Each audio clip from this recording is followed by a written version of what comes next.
Bonjour chers tous et bienvenue au troisième épisode du podcast Les Hommes d'honneur. Nous sommes honorés pendant ce mois de la santé mentale de l'homme d'accueillir le psychologue clinicien Monsieur Félix Mabali.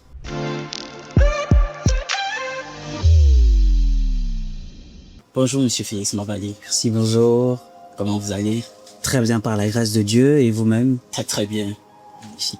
Bienvenue dans notre podcast. Je suis heureux d'être ici et c'est un réel plaisir et un réel honneur pour moi d'apporter cette petite touche à la santé mentale masculine. D'accord. C'est vrai qu'en notre contexte, c'est généralement quelque chose qui passe au second plan. D'accord. Pourtant, c'est aussi important C'est important que la santé mentale de la femme, que la santé mentale chez l'enfant. Parce qu'après tout, ça reste l'homme, ça reste un être humain qui a des besoins et qui aussi a besoin d'être secouru comme les autres. aussi. Mhm. Aussi. Et parfois, dans les bateaux, on dit que les femmes et les enfants d'abord. Donc, et les hommes, on n'y pense même pas. Donc, et dans le Titanic, je me souviens, on dit que la plupart des hommes sont morts, en fait. Donc, et il y a cette scène-là, qu'on regarde souvent à la fin du Titanic où le personnage joué par Leonardo DiCaprio, en fait, il est sur un radeau avec sa dulcinée et comme le radeau ne suffit pas, lui choisit en fait de couler, en fait, Sacrifier. de se sacrifier et elle reste vivante. Donc, et chaque fois que cette scène passait au cinéma, tout le monde sortait de là en disant quel héros, ce genre de choses et tout. Donc, et ça va aussi avec ce que vous venez de dire, que la santé mentale de l'homme, on n'y pense pas. En fait, on est un peu comme dans un grand Titanic. En fait, c'est ça. Surtout en contexte africain, l'éducation, la culture veut généralement que l'homme soit fort mis entre guillemets. Donc, un peu comme si lui, il devait s'effacer pour que sa famille soit mise en avant. Donc, il est un peu comme celui qui protège. Et celui qui protège est souvent mis à l'écart. Souvent, ses besoins, ses envies, ses problèmes passent en second plan. Généralement, on peut voir un papa qui, au travail, ça ne va pas. Il a des grosses difficultés, peut-être avec un collègue, avec le patron. Mais quand il arrive le soir, les enfants vont l'accueillir et chacun va venir lui dire, papa, il faut ça à l'école. Papa, il faut ceci. Son épouse, chérie, j'ai besoin de ça. La belle-mère, mon fils, j'aurais besoin de ci. Et dans ces multiples plaintes qui viennent de gauche et de droite, Mon papa est malade. voilà. Lui, il dit, ok, ce que je vis actuellement, en fait, c'est rien. Je suis un homme. Donc, je mets ça sous le lit et je vais revenir plus tard. Sauf que c'est très souvent dangereux d'avoir cette attitude-là, c'est-à-dire d'empiler les problèmes, se dire, voilà, ça va, je gère. Jusqu'au jour où votre cerveau va vous dire, très cher ami, moi j'en ai assez de garder les choses, de conserver. J'ai envie de m'exprimer. Ah, d'accord. Ok, c'est très très intéressant. Et on va recommencer d'abord par vous. Donc, et vous allez vous présenter, nous dire en fait et quel a été votre déclic, qu'est-ce qui vous a amené en fait à devenir psychologue, un métier qui en fait n'a pas pignon sur rue, sous les tropiques. Ah, donc, et comme on dit chez nous, ça ne donne pas la rang. Ça,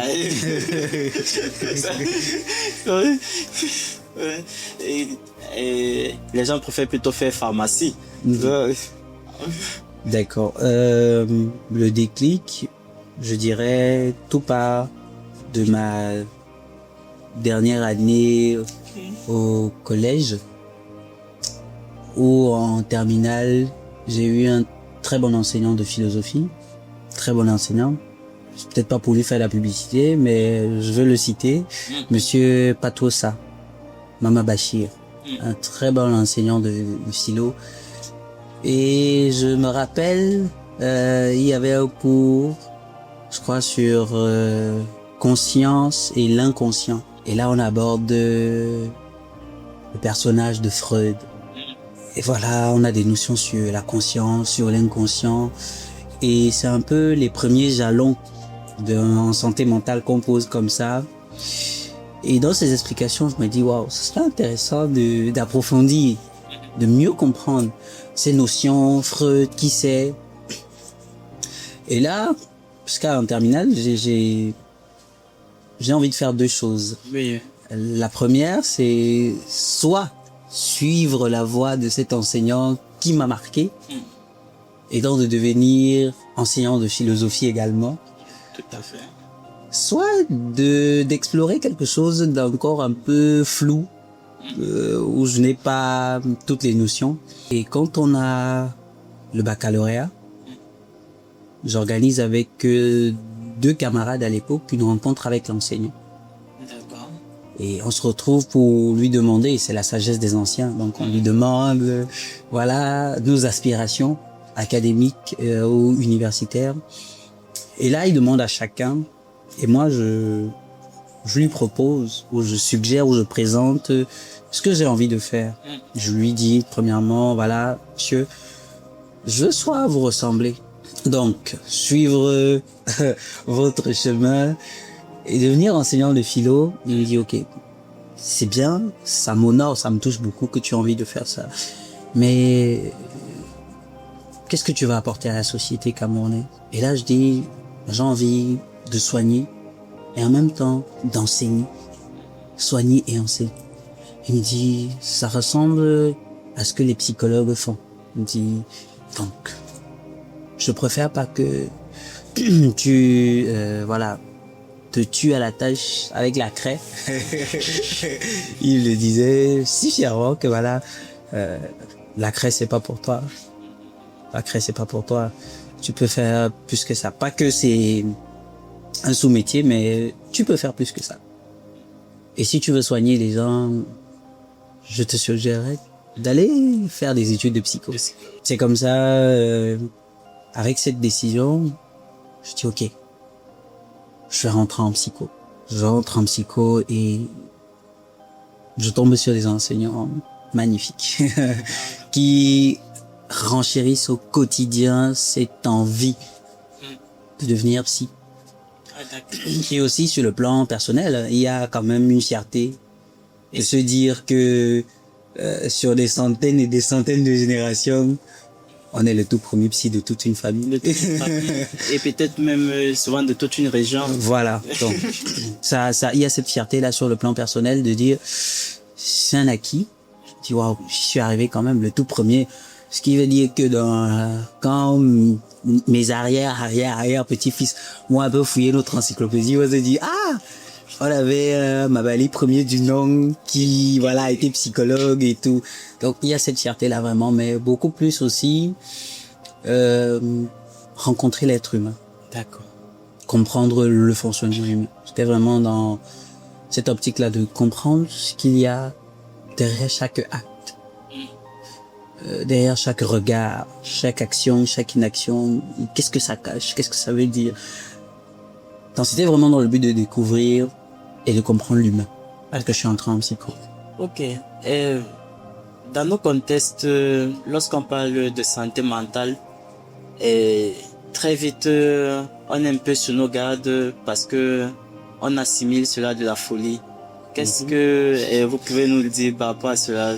À cette question, la réponse est simple, c'est le manque d'informations sur la question de la santé mentale. Par ailleurs, les gens ont tendance à vous dire, quand vous dites santé mentale, c'est des choses de blanc. Ouais, c'est des trucs de blanc, vos histoires de blanc là. C'est des trucs de riches, parce que quand ça a défaut de blanc, on va dire bon, c'est pour les riches, c'est pour les gens qui ont l'argent. c'est eux qui vont consulter les psys. Et puis, les psychologues, là, vous soignez les fous. Je dis que dans santé mentale, on met forcément maladie mentale, pourtant, c'est pas le cas. Quand on parle de santé physique, on parle pas forcément de maladie physique, on parle de santé de manière globale.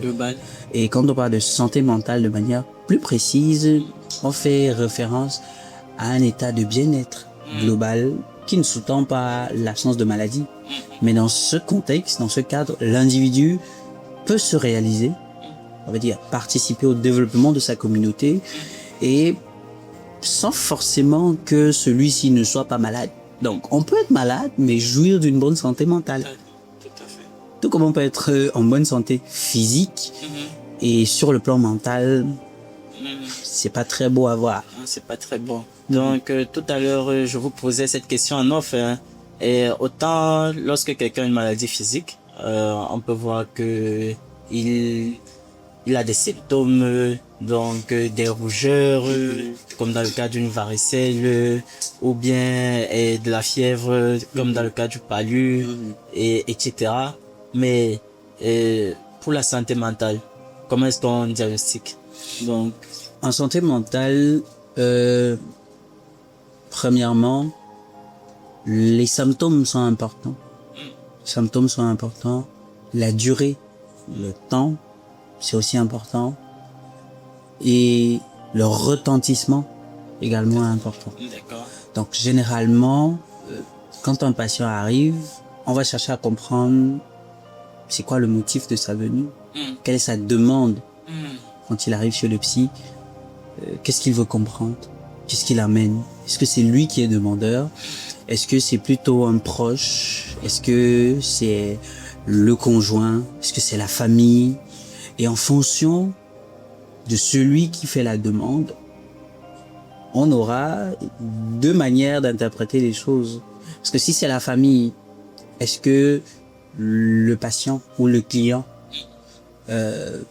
n'a forcément pas peut-être conscience de son problème, ou est-ce qu'il est dans l'incapacité lui-même de venir demander des soins et donc il faut qu'une tierce personne le fasse. Dans le cas où c'est lui-même qui vient rencontrer le psy, on comprend que voilà, c'est quelqu'un qui cherche certainement à comprendre ce qui lui arrive.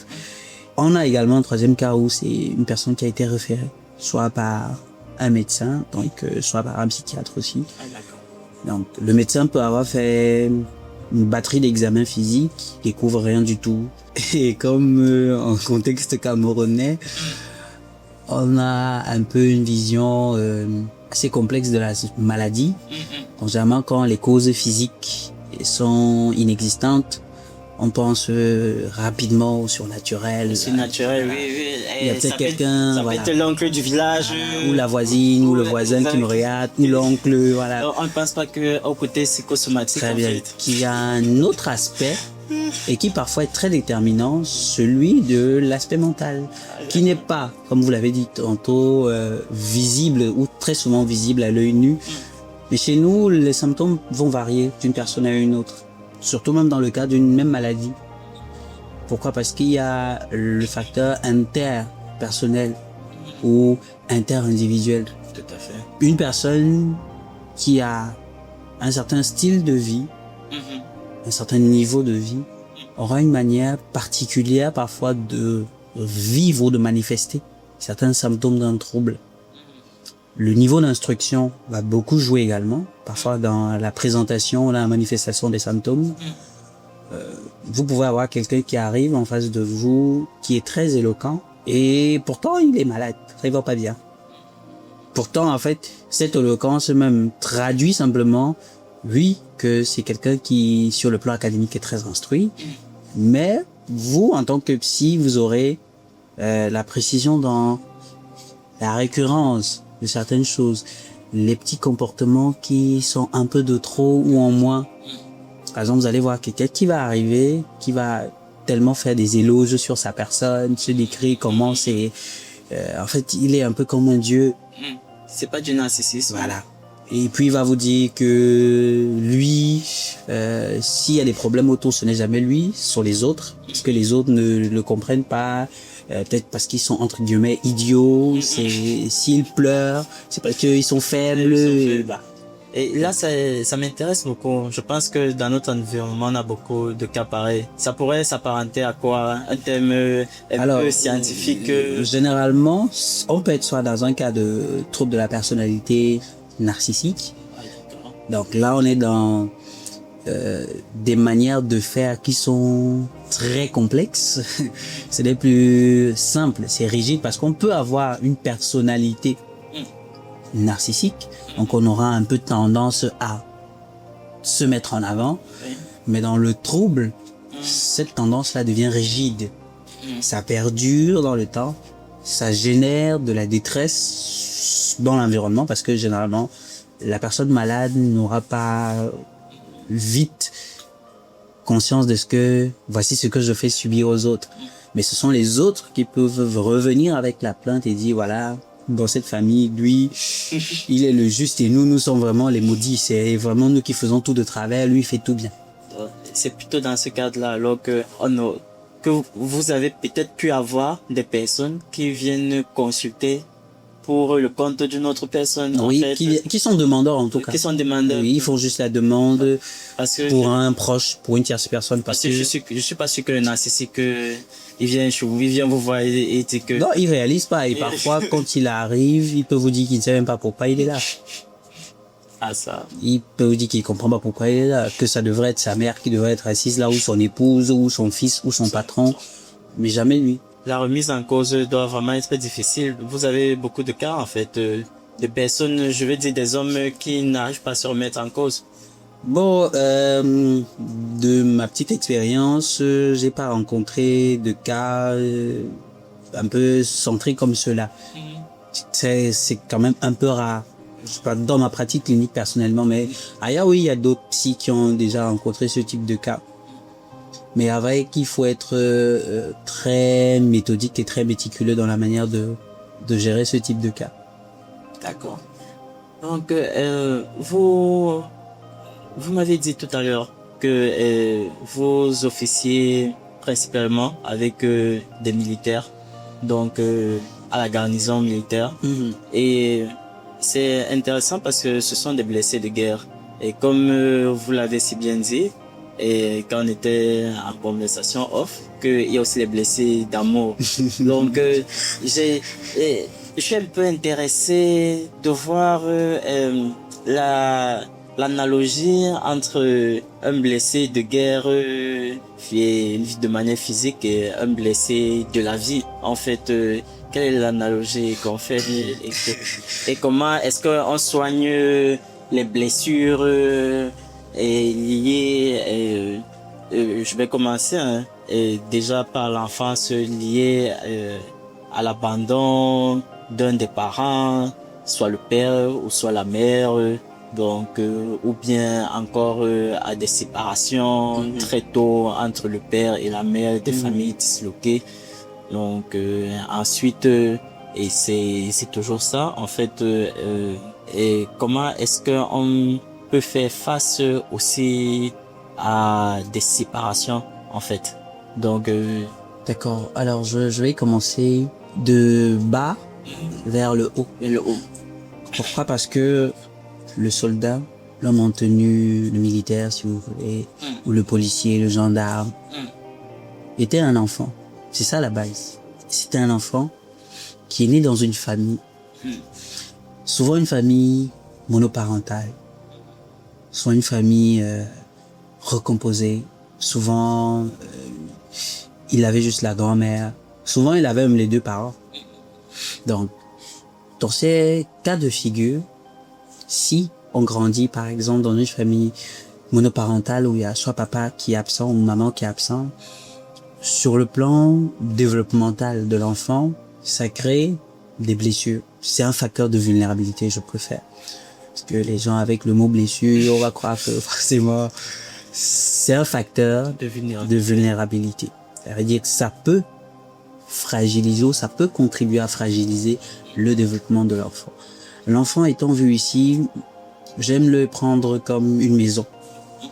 L'enfance étant la fondation. Vous savez bien, vous êtes d'accord avec moi que si la fondation est mal faite, la maison ne peut pas tenir. Maintenant, il y a des gens aujourd'hui qui veulent construire des gratte-ciels sur des fondations de maisons en terre battue. Fait que c'est compliqué à faire. Donc, l'enfance, petit enfant qui grandit dans un environnement où papa il est pas là, maman n'est pas là. Je veux pas dire que tous les enfants qui grandissent dans ce type d'environnement ont forcément des vulnérabilités, mais c'est un facteur de vulnérabilité, l'absence d'un parent. Pourquoi? Parce que l'éducation, c'est les deux parents. C'est deux figures géométriques, le carré et le cercle. Le carré, parce que c'est le papa qui incarne généralement le carré, où on est strict, où on est un peu rigide. Pas dire qu'on est cruel, mais où on est strict avec l'enfant. Ça veut dire que, voilà, si tu fais ça, voici ce qui peut arriver. Et après, le cercle, qui représente la maman.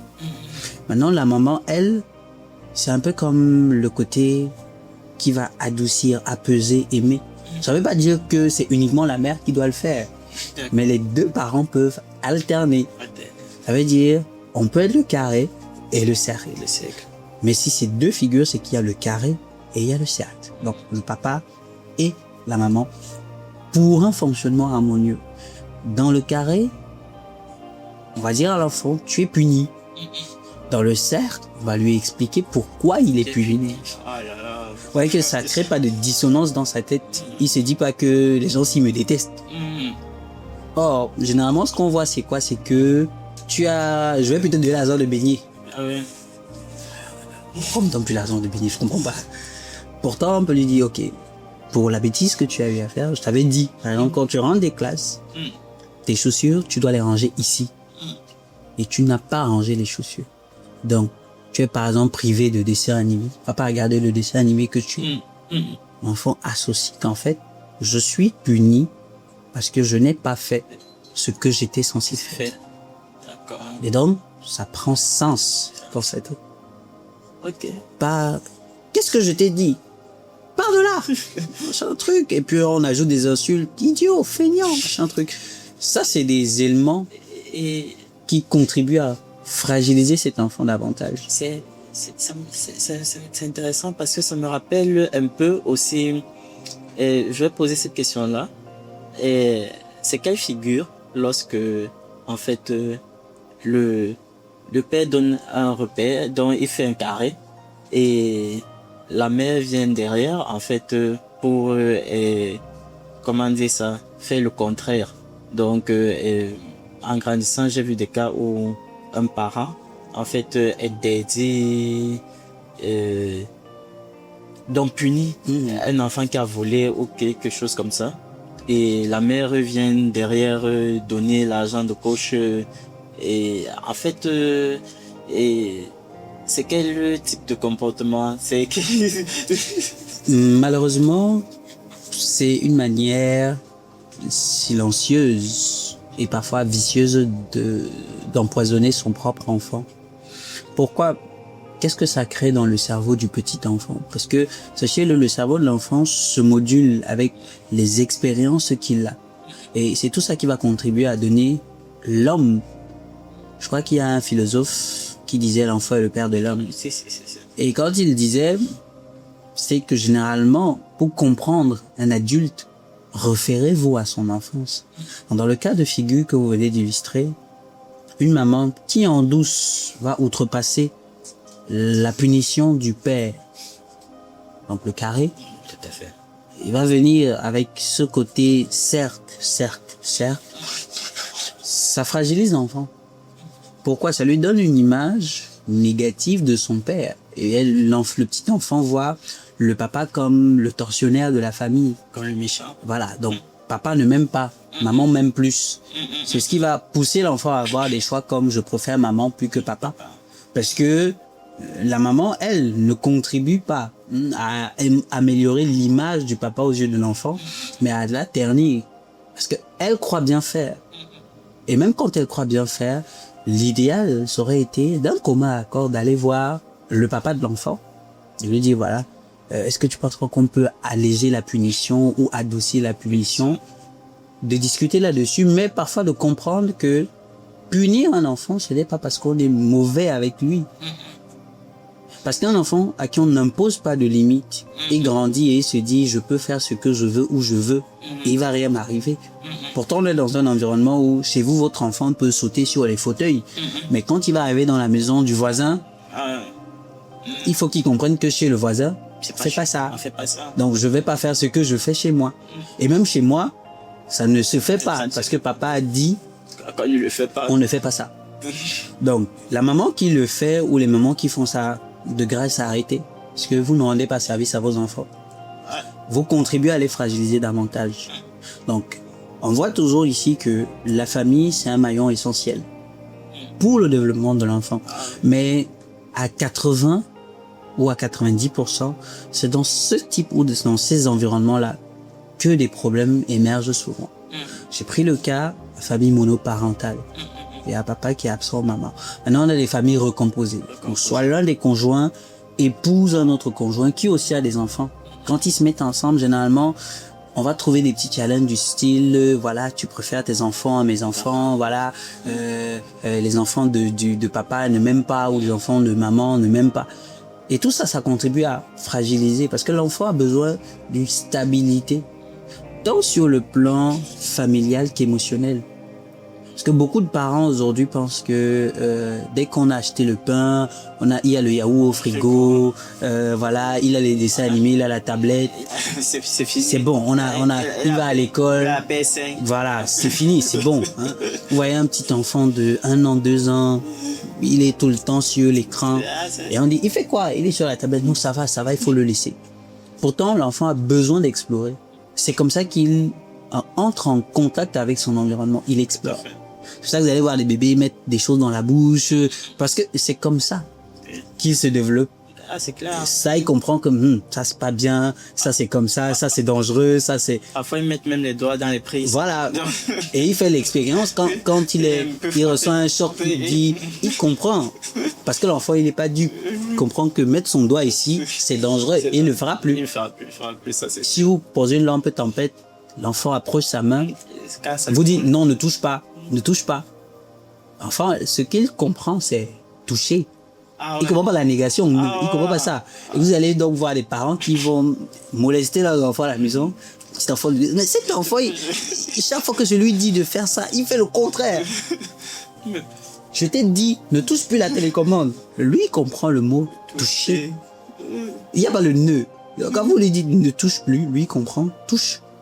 Pourtant, au lieu de lui dire ne touche plus, c'est lui dire, par exemple, la télécommande reste là.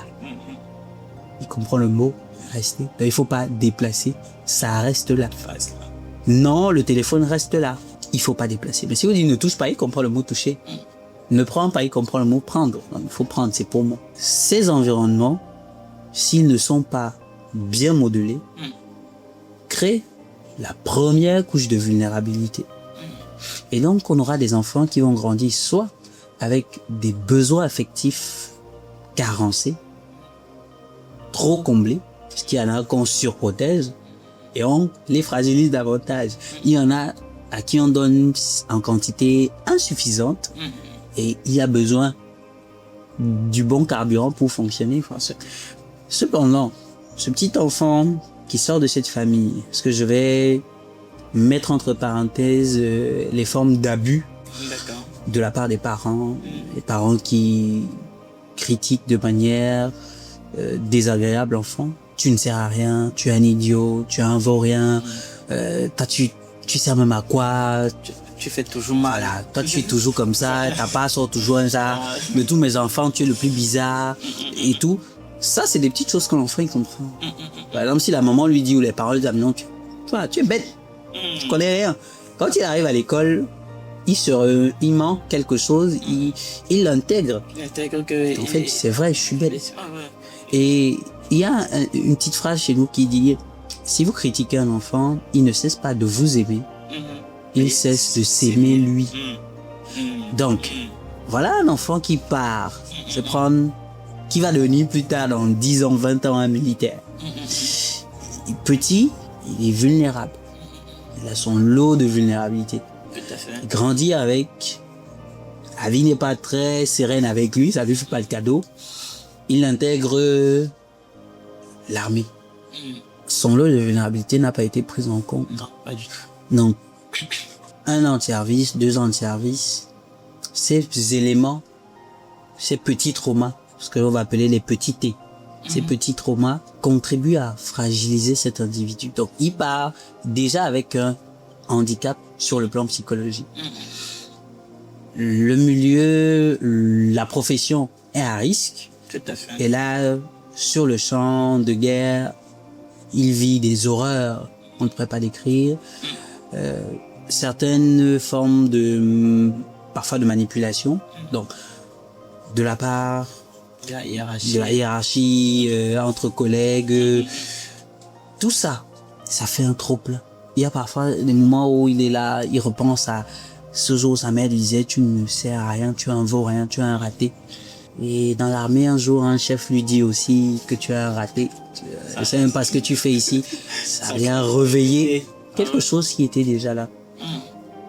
Et maintenant, cet homme a besoin de carburant pour avancer. Et comme au Cameroun, il y a le carburant frélaté, ce qu'on appelle communément le zoazoa. Les oiseaux. Il va donc se servir du carburant frélaté. Et ce carburant frélaté, c'est la drogue, Ah ouais. Ah ouais. l'alcool, Ah ouais. le tabac. Ah ouais. Un train de vie où il va permanemment se mettre en danger. Des comportements, comme on dit chez nous, autodestructeurs. Autodestructeur. En fait, et si je comprends bien, c'est la même chose avec les hommes dans le civil, en fait. La plupart des excès que nous constatons sont liés à la recherche d'un carburant, en fait, pour avancer. Bien sûr, parce que on a ce qu'on appelle l'estime de soi, qui est le carburant de l'être humain, qui est de l'être humain avancé. Un enfant qui a une estime de soi piètre, on a passé le temps à fracasser, à molester, à piétiner, à écraser, il a bien besoin de quelque chose pour avancer. Et ce quelque chose, bien que ce ne soit pas pour nous utile, ça rend service pour lui. Ça l'aide quand même à se sentir vivant. Et ça l'aide à se regarder dans une glace, se dire je suis un homme. Ah ouais.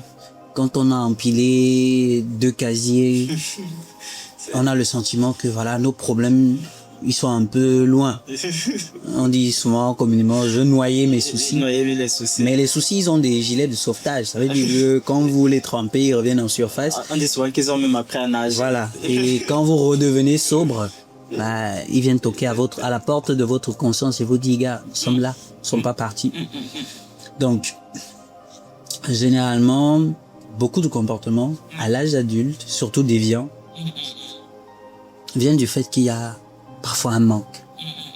Parfois aussi, à l'enfance, ça peut bien aller, mais au cours de son développement, on peut vivre une expérience amoureuse qui nous traumatise.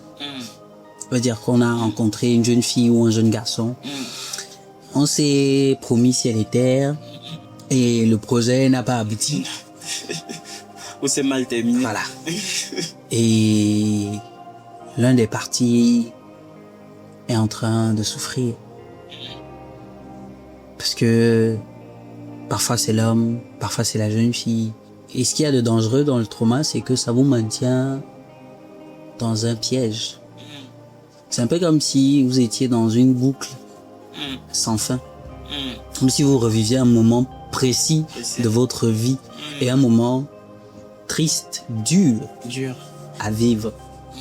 Donc vous êtes dans une prison où votre cerveau commence à vous faire croire que chaque fois qu'il y a un élément qui ressemble à ce qui se serait passé, bah vous êtes en train de vivre la même chose.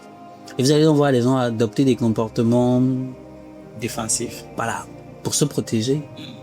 Vous allez voir des gens, par exemple des hommes qui ont été abusés, être hyper regardants et parfois hyper craintifs, à la limite de la paranoïa. Pourquoi tu as mis plus de 2 heures de temps au téléphone? Tu parlais à qui? Tu sors, pourquoi tu es habillé comme ça pour aller à l'église? Qui te cherche là-bas? Est-ce que le pasteur a les yeux sur toi? Est-ce que tu vois un frère en cachette? Vous les femmes, vous êtes toujours comme ça. Voilà. Pourquoi quand tu parles à ce frère-là, tu souris? Pourquoi? Et ça génère beaucoup de détresse. Parce que dans le cerveau de la personne à l'instant, c'est, et si elle me quitte aussi? Parce que l'autre faisait comme ça et l'autre m'a quitté. Pourtant, c'est pas fondé. C'est pas fondé. Elle est juste que, voilà, la personne aime bien rire avec les autres. Elle est peut-être assez démonstrative dans sa manière d'aimer. Donc, quand elle parle, elle va peut-être tapoter l'épaule du frère, de l'ami et tout. Et inversement, il y a des femmes aussi qui ont subi pas mal de traumas sur le plan amoureux, pas mal de relations amoureuses difficiles, au point où on développe un peu ce petit côté parano là, où à chaque instant on veut vérifier avec qui il est, où il est, qu'est-ce qu'il fait, avec qui il parle, pourquoi il parle, de quoi il parle, pourquoi il lui sourit autant, pourquoi il a beaucoup d'amis filles, pourquoi il a beaucoup d'amis garçons, pourquoi parce qu'on se sent en insécurité. En insécurité. Mais je vais être un peu politiquement incorrect, si vous le permettez. Allons-y, oui. En fait, et si parfois ce n'était pas de la paranoïa, donc je vais dire que on a, c'est clair, on a circonstancié un problème de sécurité. Il y a de l'insécurité. Ça, c'est un problème personnel. Mais si ce que la personne a détecté à l'extérieur n'était pas réellement de la paranoïa. Alors, pourquoi je parle, c'est pour ça que j'ai bien précisé, à la limite de la paranoïa. Et que on a des doutes. Et que c'était fondé. Et que c'est fondé. On peut avoir des doutes. Et c'est fondé. On peut avoir des doutes. Mais généralement, dans le cadre, on est dans un cadre bien précis. Quelqu'un qui ne vous apprécie pas, honnêtement, vous le savez un peu. Mais c'est juste parfois la lucidité d'accepter que ce qu'on craint ou ce qu'on redoute, c'est ce qui va arriver. C'est ce qui va arriver. Ah ouais. Qui pose beaucoup de problèmes. Il y a des gens qui savent, hommes comme femmes, que dans cette relation, on n'ira pas bien loin. Il y a beaucoup de signes avant-coureurs. C'est comme ci, c'est comme ça, mais on est là juste parce qu'on dit, bon, on ne sait pas ce que demain va enfanter. Je vais enfanter, là, d'accord. Donc, si on est suspicieux, l'idéal, c'est de discuter et d'être clair. C'est pourquoi c'est important de savoir avec qui on se met. Et les gens décident souvent de ne pas aborder les questions sérieuses dans les relations, du style, parle-moi un peu de ton enfance. On est dans les superflus. C'est quoi ta couleur préférée? C'est quoi ton repas préféré? C'est quoi ton film préféré? Pour d'autres, voilà, c'est quoi ton passage biblique préféré et tout. Souvent, on oublie que derrière, comme on dit homme de Dieu, il y a homme. Il y a homme. Merci. Et ce côté homme-là, parfois, il y a pas mal de choses complexes. Et ce n'est pas souvent pour éviter, mais c'est pour savoir avec qui on est. Si vous avez une femme, vous épousez un homme qui, vous savez, sur le plan émotionnel, a ce gap, a cette carence-là, et aura tendance à vous prendre un peu comme sa mère. Mais maintenant, c'est à vous de savoir, peut-être en poser la limite, de lui dire, monsieur, je comprends, mais je suis ton épouse, pas ta mère. Faut pas mélanger les choses. Mais c'est important parce que ça vous aide à comprendre avec qui vous êtes. Et à ne pas être surpris plus tard de dire, mais avec qui est-ce que je suis? Si vous sortez avec une femme qui, malheureusement, a été victime d'agression sexuelle, il faut que vous mettiez en tête que même si vous êtes marié, il peut lui arriver, si un jour elle vous dit non, ne forcez pas. Pourquoi? Parce que ça peut réveiller un souvenir. C'est important de se faire soigner. Et parfois de ne pas venir jouer le psychologue alors qu'on ne l'est pas. On peut être dans la posture de, on sait ce que la fille a vécu. On aime cette personne, et parce qu'on l'aime, on veut qu'elle aille bien. Parce que vous allez voir, c'est les gens qui, généralement, aiment se sentir en sécurité. Et c'est à double sens. Pourquoi? Parce qu'elles peuvent se sentir en sécurité avec vous et s'abandonner à vous. Et quand elles s'abandonnent, si elles tombent sur quelqu'un de pas très honnête, voilà, elles risquent encore de se faire abuser. Oh là là. Et le cycle continue. Le cycle continue de plus belle. Donc, tant chez les hommes que chez les femmes, quand on rencontre quelqu'un, intéressez-vous à ses vulnérabilités. Parce que mieux vous allez faire corps avec ses vulnérabilités, mieux vous allez pouvoir cheminer. C'est pourquoi vous allez voir des couples qui se maîtrisent au bout des doigts. La femme sait que mon mari est comme ça. Par exemple, mon mari, il a grandi dans un environnement autoritaire, où quand l'homme parle, la femme n'a plus rien à dire. Et elle saura que si on est en train de discuter et que, voilà, on sent que la pression monte, je lui donne sa place d'homme, de celui qui a le dernier mot. Mais après, je peux aller renégocier. Oui, tout à fait. Parce que nos mamans sont douées dans l'art de la négociation. On a parfois un papa qui est tranché, qui dit, toi, là, c'est fini comme ça, je paye plus ta scolarité. Mais à la veille de rentrer, le papa dit, bon, toi, ton école, c'est combien? Qu'est-ce qui s'est passé entre-temps? Il y a maman qui a entamé des négociations, qui a peut-être pu ramener papa à la raison. Mais sur le coup, est-ce qu'elle a confronté le père? Généralement pas. Donc c'est important de savoir comment fonctionne celui avec qui je suis. Celle avec qui je suis. Dans quel type d'environnement elle a grandi? Est-ce qu'on se bagarrait beaucoup là? Est-ce que c'était du genre, quand j'ai ma chose, c'est pour moi et moi seul? Vous allez avoir un partenaire qui avare. Oui, qui ne sait pas partager. Parce qu'il n'a jamais su partager. Maintenant, on peut lui apprendre qu'il faut partager. Il faut partager. Donc, puisque vous allez trouver des couples où... pourquoi tu portes mon t-shirt? Ah, machin, je veux plus jamais que tu portes mes habits de la maison aussi. Machin. Et pour la jeune fille, mais elle se dit, entre guillemets, que c'est romantique de porter les vêtements de son copain. Ça fait du bien et tout. Mais pourquoi je dois pas porter les vêtements de mon époux, par exemple? Pourquoi je peux pas porter ces choses? Pourtant, lui, dans un environnement où si tu portais la chose de quelqu'un, tu te ferais rouer de coups. C'est clair. Et pour lui, dans sa tête, tant que il n'est pas arrivé à résoudre ce dilemme-là, de comprendre que là, en fait, tu peux partager. Et puis, quand on dit bien commun, c'est que c'est pour elle, ce qui t'appartient lui appartient également. Donc, on peut partager. On peut partager. Mais lui, tant que... Et inversement, on a des partenaires féminines qui ne donnent pas. Par exemple, on vous dit que non, les femmes, moi, de mon argent à un homme, impossible. Pourquoi? L'argent de la femme, c'est pour la femme. Voilà. Mais la réelle question, c'est pourquoi pas? Pourquoi pas? Si vous aimez, pourquoi vous ne donnez pas? Si l'homme aime et que l'homme, parce qu'il aime, doit donner, pourquoi si la femme aime, elle ne doit pas donner? Ah ouais. C'est ça la question. Et ça rejoint l'un des principaux rôles qui colle à l'homme, celui du pourvoyeur. Donc, dans ma vie personnelle, j'ai eu à vivre des expériences où on me rappelait tout le temps que c'est toi l'homme, c'est toi le pourvoyeur. Donc, en fait, lorsqu'il y a un problème, en fait, on dit toujours c'est toi l'homme, c'est toi le pourvoyeur pour déplacer en fait le problème. Et lorsque l'homme n'a plus cette possibilité de pouvoir, ou qui n'a pas la capacité de pouvoir à la dimension où son conjoint l'attend, donc qu'est-ce qui devient en fait?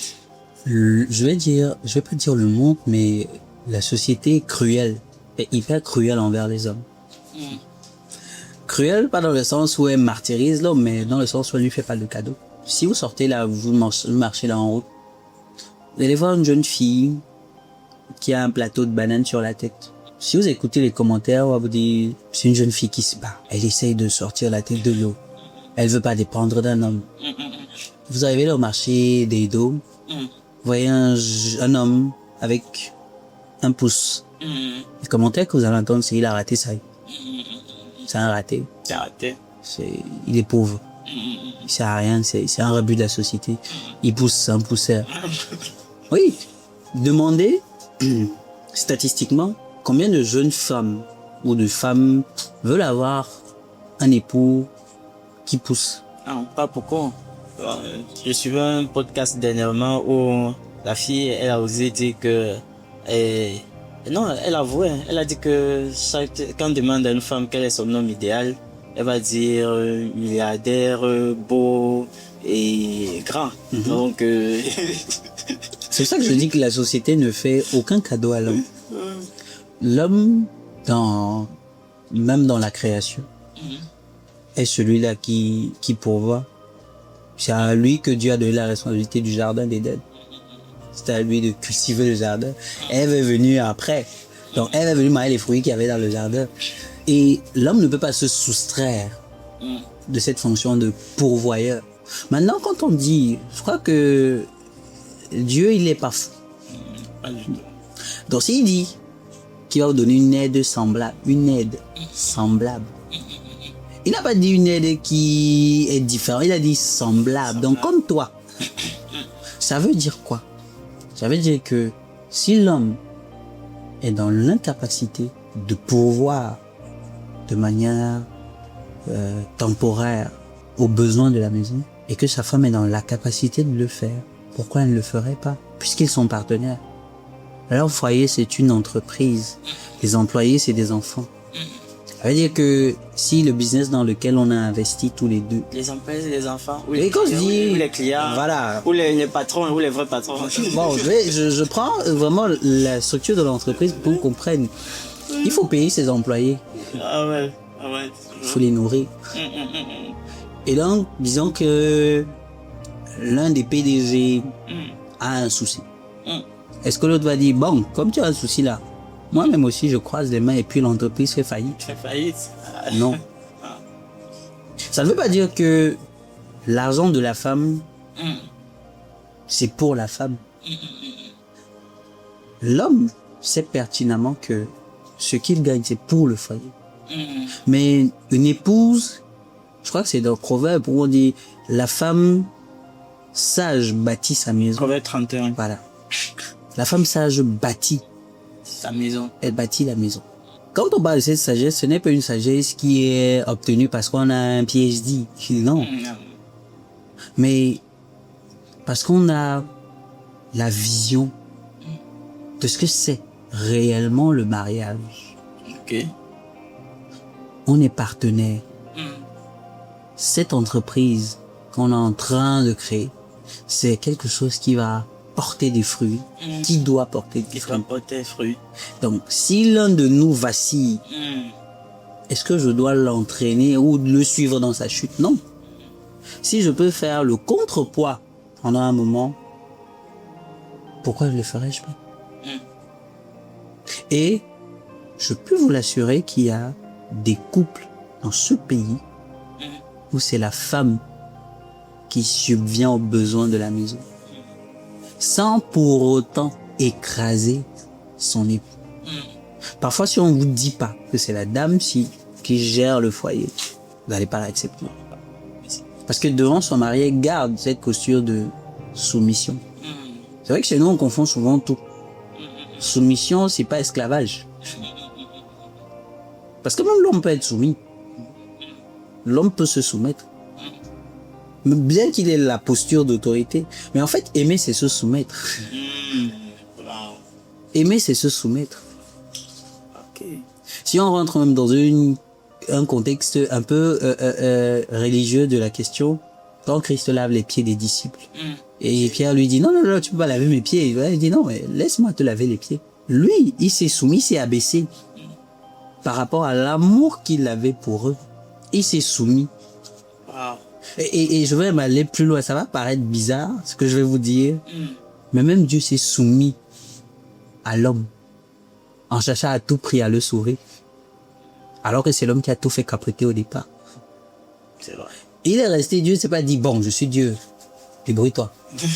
Là, ouais, je peux pas. Et après, il dit, non, non, non, non, non, je l'aime trop. Je l'aime trop. Donc, je vais me rabaisser à son niveau, revenir et me faire parfois plus petit que lui. Pour qu'il voit en fait que je prends plaisir de le voir grandir. C'est vrai. Je ne suis pas éloigné de lui.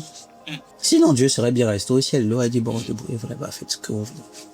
Ceux qui veulent croire vont croire, ceux qui veulent pas, et puis voilà. Vous avez fait ce que j'ai fait. Non. Donc, en fait, en tant que humain ou en tant que partenaire, femme comme homme, celui qui aime se soumet.